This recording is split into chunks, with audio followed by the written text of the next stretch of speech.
WWE fans WWE game வாங்கி try பண்ணுறதுக்கான முக்கியமான ரீசன் ரெஸ்லிங்கில் மாதிரி நம்மளுமே அந்த மூவ்ஸை ட்ரை பண்ணணும், நம்மளுமே ஆர்கேவை போடணும், நம்மளுமே F5 போடணும், இப்படிங்கிற ரீசன் தான் அதிகம். அப்படிப்பட்ட WWE ஃபினிஷர்ஸோடைய என்னோட டாப் 5 ஃபேவரட் WWE ஃபினிஷர்ஸ் தான் இந்த வீடியோவில் பார்க்க போறீங்க. அண்ட் வீடியோக்குள்ளே போகிறதுக்கு முன்னாடி ரெஸ்லிங் ஃபேன்ஸ் இன்ட்ரெஸ்டிங்கான ரெஸ்லிங் பற்றின வீடியோஸை தெரிஞ்சுக்கணும்னா கீழே இருக்கிற சப்ஸ்கிரைப் பட்டனுக்கு உங்களுக்கு தெரிஞ்ச ஃபினிஷர்ஸ் எல்லாம் போட்டு சப்ஸ்கிரைப் பண்ணி வச்சுக்கோங்க. ஸ்டார்டிங் வித் நம்பர் 5ல நம்ம எல்லாருக்கும் பிடிச்ச ஸ்வீட் சின் மியூசிக். ரெஸ்லிங்கை பொறுத்த வரைக்கும் இது ரொம்பவே ஒரு காமனான ஒரு மூவ். இதுக்கு பேர் சூப்பர் கிக்னு சொல்லுவாங்க. அண்ட் ரீசெண்டாக இதை நிறைய பேர் பார்த்தீங்கன்னா யூஸ் பண்ணிட்டு இருக்காங்க.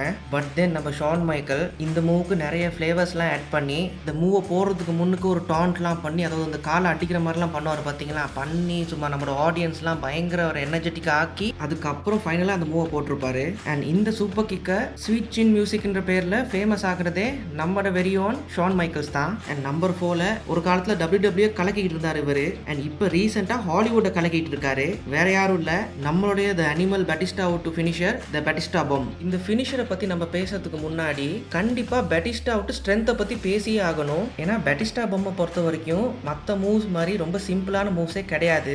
நீங்கள் லிட்ரலாக ஒரு பர்சனை லிஃப்ட் பண்ணி கீழே அடிக்கணும். அண்ட் இந்த மாதிரி பண்ணும்போது நீங்கள் ரொம்பவே கேர்ஃபுல்லாக இருக்கணும். ஒன்று, அந்த மூவை சொதப்பாமல் கரெக்டாக போட்டு முடிச்சிடணும். ரெண்டாவது, மற்ற ரெஸ்லரோட சேஃப்டியுமே நம்ம மைண்டில் வச்சுக்கணும். அண்ட் இந்த ரெண்டு விஷயத்துமே பேட்டிஸ்டா பர்ஃபெக்டாக பண்ணுவார். அண்ட் இந்த மூவை பண்ணுறதுக்கு கண்டிப்பாக கிரிப் ஸ்ட்ரென்த் வந்து ரொம்ப முக்கியம். அண்ட் பேட்டிஸ்டாவுக்கு பார்த்தீங்கன்னா பயங்கரமான கிரிப் ஸ்ட்ரென்த் இருக்குது. பிகாஸ் WWEக்கு வரதுக்கு முன்னாடியே அவர் பார்த்தீங்கன்னா ஒரு வருஷத்துக்கு மேலே பாடி பில்டிங் ட்ரைனிங் பண்ணியிருப்பாரு. அது மட்டும் இல்லாமல் அவர் நிறைய நைட் கிளப்ஸ்லையும் பவுன்சராக ஒர்க் பண்ணியிருக்காரு. இதெல்லாம் ஒரு காரணமாக வச்சு அவரோட ஸ்ட்ரென்த் பார்த்தீங்கன்னா பயங்கரமாக இம்ப்ரூவ் ஆகியிருக்குன்ட்டுன்னு அவரே ஒரு இன்டர்வியூவில் மென்ஷன் பண்ணியிருப்பாரு. நம்பர் 3ல CM பங்கோடைய GTS. பேட்டிஸ்டா பாம் மாதிரியே GTSும் பார்த்தீங்கன்னா உங்களுக்கு நிறைய எஃபர்ட் தேவைப்படுது. ஏன்னா லிட்ரலாக எவ்வளோ பெரிய சைஸாக இருந்தாலும் அவரை தூக்கி மேலே ஷோல்டரில் வச்சு தான் நீங்கள் GTSை போடணும். எனக்கு தெரிஞ்சு வட சென்னையில் ஒரு டயலாக் இருக்கும், நம்ம அந்த ஆங்கர் தாண்ட அவ்வளோ பெரிய கப்பலையே நிறுத்துது அப்படின்ற மாதிரி. அந்த கோட்டுக்கு பர்ஃபெக்டான ஒரு ஆள்னா அது கண்டிப்பாக CM பங்க் தான். ஏன்னா CM பங்க் GTS போட்டிருக்க லிஸ்ட்டை எடுத்து பார்த்தீங்கன்னா லிஸ்ட்டில் உள்ள ஆள்லாம் பார்த்தீங்கன்னா பெரிய பெரிய ஆளாக இருப்பாங்க. For example Undertaker, Prague Lesnar, இந்த மாதிரி எல்லாருக்குமே பார்த்தீங்கன்னா GTS போட்டிருக்காரு, ட்ரை பண்ணியிருக்காரு. இதுலேயே நம்ம தெரிஞ்சுக்கலாம் CM பங்க் எவ்வளோ ஒரு ஸ்ட்ராங்கான ஒரு ரெஸ்லர் அப்படின்ட்டுன்னு. அண்ட் நம்பர் 2ல இந்த மனுஷனுக்கு உண்மையாகவே ஒரு ஃபினிஷர் தேவையே இல்லை. தலைமை ரிங்குக்குள்ளே வந்து நின்றாலே பக்கத்தில் இருக்கிற எல்லாருமே தெரிச்சு ஓடி இருப்பாங்க. வேற யாரும் இல்லை, நம்ம பீஸ் ப்ராக் லெஸ்னரோட ஃபினிஷர் F5. எனக்கு தெரிஞ்சு யாருமே இது வரைக்கும் ட்ரை பண்ணியிருக்காத ஒரு மூவ் பார்த்தீங்கன்னா அது கண்டிப்பாக F5 தான். ட்ரையும் பண்ண முடியாது. அண்ட் இந்த மூவை போடுறதுக்கு கண்டிப்பாக ஒரு பயங்கர ஸ்ட்ரென்த் தேவைப்படுது. அண்ட் WWE பொறுத்த வரைக்கும் ஸ்ட்ரென்த்னு சொன்னாலே கண்டிப்பாக ப்ராக் லெஸ்னர் அந்த லிஸ்ட்டில் இருந்தே ஆகணும். அண்ட் F5 பொறுத்த வரைக்கும் கண்டிப்பாக ஒன் ஆஃப் த ஸ்ட்ராங்கஸ்ட் மூவாக இருக்குது WWEல. ஏன்னா அது சும்மா ஷோல்டரில் தூக்கி போட்டு ஸ்லாம் பண்ணுற மாதிரி கிடையாது. அவருடைய ஒப்போனண்ட்டை கொண்டு வந்து ஷோல்டரில் வச்சு அப்படியே சுற்றி மொத்த உலகத்தையுமே காட்டிட்டு தான் கீழே வந்தாந்து அடிப்பார். இதுலேயே தெரியுது F5 வந்து எவ்வளோ ஒரு ஸ்ட்ராங்கான மூவ்ன்ட்டுன்னு. அண்ட் ஃபைனலாக நம்பர் 1 பொசிஷனுக்கு வந்துட்டோம். நம்பர் 1ல பார்த்தீங்கன்னா நான் ஆக்சுவலி 2 மூவ்ஸ் வச்சுருக்கேன். ஃபர்ஸ்ட்டு, நிறைய WWE ஃபேன்ஸுக்கு நம்பர் 1ல இருக்கக்கூடிய ஒரு ஃபினிஷர் RKO.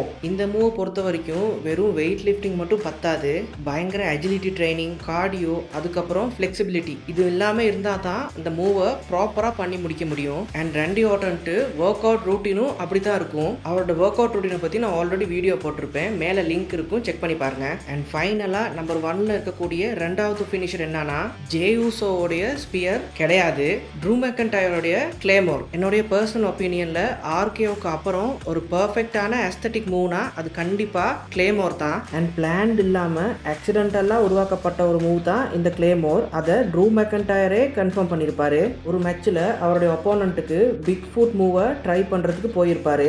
அண்ட் அவருடைய பேண்ட்ஸ் வந்து ரொம்ப டைட்டாக இருக்கனால கொஞ்சம் ஸ்லிப் ஆகி ஜம்ப் ஆகியிருப்பாரு.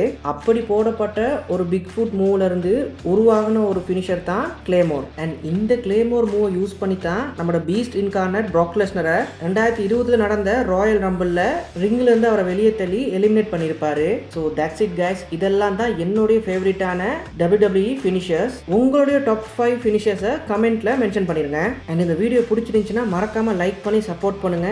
நீங்க கொடுக்குற ஆதரவை வச்சு டாப் 5 வேர்ஸ்ட் ரெஸ்லிங் ஃபினிஷர்ஸ்ன்ற டாபிக்ல அடுத்த வீடியோவை கொண்டு வரேன்.